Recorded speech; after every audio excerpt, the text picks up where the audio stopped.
YouTube, my friends, what is going on? This is going to be a review of the Pixel 2 XL, and it's going to be the most unorthodox review that I guarantee that you've seen, because I'm sitting on my couch that's actually in my garage. Got my laptop set up here. I'm chilling. It's 4 o'clock in the morning, and this is kind of how I'm going to do it. So all the reasons to explain why there's a couch in my garage. It's 4 o'clock in the morning. I'm making this video. That's a whole different YouTube video. Anyway, this is probably as real as it gets. So if you're wondering if the Pixel 2 XL is worth it, or you want to know some of the pros and cons, I'm about to tell you. Nobody's going to watch this anyway. So, the Pixel 2 XL from Google, this is the 64 gig version. I'm just going to say it's a great phone, and it's overpriced. So if that's what you were looking for, you can stop watching here. Otherwise, I'm going to run down some pros and cons and how it kind of stacks up to the S9 Plus and the OnePlus 6, two other phones I'm currently using. In fact, I'm filming this with the OnePlus 6. So the Pixel 2 XL is renowned for having a great camera, especially because it has only one camera on the back of it. It's a 12.2 megapixel camera that has all kinds of software aided processing that gives it great pictures. And I'm going to tell you, it does give it great pictures. It stacks up with anything that I took with the S9 Plus. But newsflash, the OnePlus 6, to my eye, and I have not gone and actually processed images on the laptop with it, but the pictures between these three phones, when you're looking at them on the phones, they're indistinguishable to me. The OnePlus 6 is brilliant, and it's $300 less. Anyway, it has a great camera. If you're not into the whole dual camera thing, good for you. I think it's kind of dumb, and Google proves that you don't really need to have a great camera. This single camera is freaking sweet. It has the Pixel 2 XL. It has a great screen. It really does. If you watch, I've got a couple other comparison videos out there on the screen, on the display brightness and quality of the 2 XL, the S9 Plus, and the OnePlus 6. The Pixel 2 XL is the dimmest, and I don't want to say lowest quality, but it definitely has the less wow factor than the other two phones. That being said, it's still a great screen. Its pixel density is right under the S9 Plus. It just doesn't get as bright or have as brilliant of colors. One of the things this phone has that the other two do not is that you got a speaker here and you got a speaker right up there, and it sounds great. It really does. It doesn't get as loud as I'd like it to, but it has dual front-facing speakers, and I don't see why the other phones don't keep that around. I think that's a great design choice. Speaking of design, I think this phone is really well designed. I love the fact that the back of this is aluminum. I love the fact that you have a round fingerprint sensor. Why we're making the switch to the rectangle fingerprint sensors that are actually placed the wrong way. They should be rotated 90 degrees, like on the S9 and the OnePlus 6. I don't know why they have the long side horizontal. I don't get that, but I like that a lot. This aluminum back, this glass top, I think it kind of looks dumb, but it could have functionality if they do the wireless charging and move that piece up here. You wouldn't have to have the entire back made out of glass, which is just bad news. The Pixel 2 XL has good fast charging capabilities. It's not what the OnePlus 6 does. The OnePlus 6 is the king of the hill. I'm telling you, nobody's better at it than OnePlus. Google's version is pretty fast.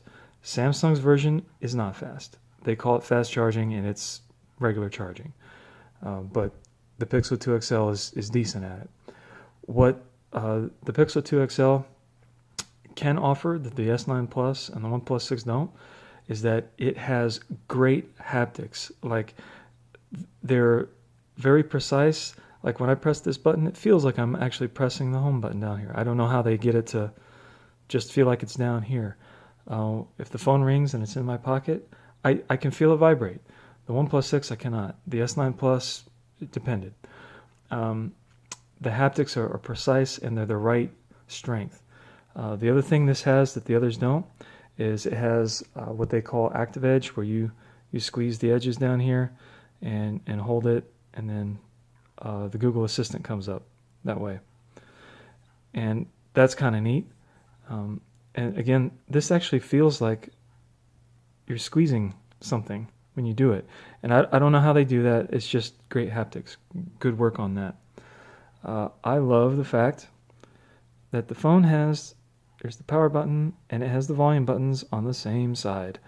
I wish all phones did that. I hate it when they're opposed. I wind up taking screenshots inadvertently when I'm trying to turn the screen off, or trying to volume down and I turn off the screen by accident. I don't like it. This phone is great at that. This phone has an IP rating, IP67 waterproof rating, which the OnePlus doesn't. The S9 has an IP68. The Pixel 2 XL has a 2-year warranty. One of the cool things is it will look up songs that are playing on the radio automatically and display them on this lock screen. Okay, here we go. So you can see we've got some Rage Against the Machine playing in here. One of their best songs that most people don't know. Anyway, I just have the phone sitting here on this couch, and it tells me right there this song is Born of a Broken Man by Rage Against the Machine. And that is exactly what is playing. And this is great because it requires no interaction from you at all to find out what song is playing on your radio or wherever. And it's right there, not even on your home screen, it's right there on the always on display. And I think that's pretty slick. And I think that's cool. You don't have to fumble around for Shazam if it's something you don't know what it is. That's a really cool feature that it has.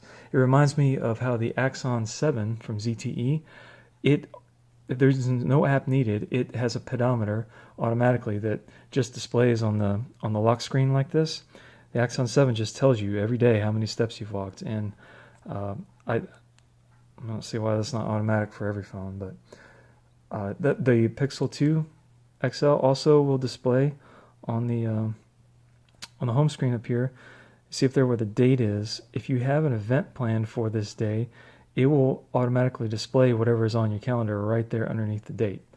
That's cool. I don't have to dig around for the calendar. I get at a glance every time I look at the phone what is on my calendar for the day. And I think that's pretty cool. One of the other things that this phone does that the OnePlus doesn't, which is kind of a bummer, is you can pull down on the fingerprint sensor and it will bring down the notification shade up here. And you pull down again and then it brings it all the way down like this. The OnePlus 5T did this. The S9 Plus does this. OnePlus 6 does not yet anyway. But the Pixel 2 XL does it. And when you have a phone this big, you almost got to have that. One of the other things this phone has is when the screen is, I use the always on display. I can have it sitting on a table and tap it twice, and we'll bring it to the lock screen, and it will show me. Here you can get a good preview of whatever notifications you have, or you can swipe up and you put your pin in here. Well, I'm at home, so it automatically unlocks because it knows I'm at home, and that's good if you've got it laying down on a table or something and you want to be discreet. I know all the front side fingerprint sensor people are going to be like, that's why you have the fingerprint sensor on the front. Not for me. I'd rather have something like that. That's a good feature for me. And probably I'd say one of the last pros on here, which this review is not all encompassing, is that you can return it within 15 calendar days to Google. Oh, and I guess I should say one thing I did see is that if you do send it back, apparently there is a $35 restocking fee if you do send this back. So there is the pros, you can return it. There's the cons that they're going to charge you $35 for that. I haven't tried that. I don't know if there's a shipping fee involved, but it gives you a couple weeks to try it out and see if it's for you. Okay, the cons. Number one, there's no headphone jack. Inexcusable. I don't get it. It's dumb. Put a headphone jack on your phone. The dual forward speakers sound great. They don't get loud enough. I play podcast and sometimes TV in my car on the way to work. And before you start judging me, I work midnights. I work north of Las Vegas on Highway 95, about 35 minutes up the road, and it's dark and it's straight and it's boring and it's hard to stay awake, especially when you're coming home. So that's why I play TV shows. Sorry. It's better than me falling asleep and dying out there or running into somebody. Another con is it is too freaking expensive. It out of the gate, it's the most expensive of the three phones. It's $849 for the 64 gig version. What the freak?